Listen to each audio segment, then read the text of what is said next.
pieces, it was very heartening to clean that up and see the clean aluminum in there. It's amazing how when you first pull them up, they look unusable, you know, and there's no hope, it seems. But then once you scrape off the barnacles and take off, you know, the buildup over the years, lo and behold, the original parts are underneath there.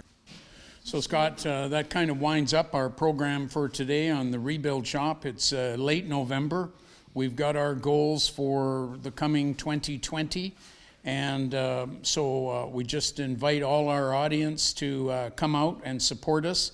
We're doing everything we can to have a Halifax for the Bomber Command Museum.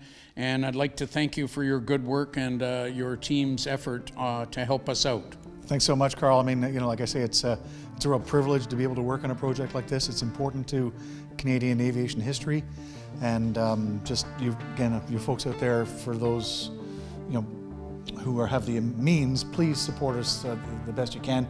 I put my time in for free, but we do have a lot of other material costs and the operation of the shop, the heat and hydro, et cetera, all the material, the fasteners.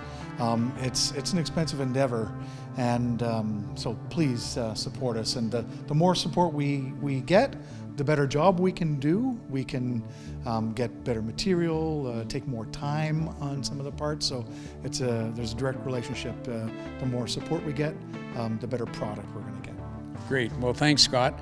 And folks out there, remember, we leave no Halifax behind. Thank you.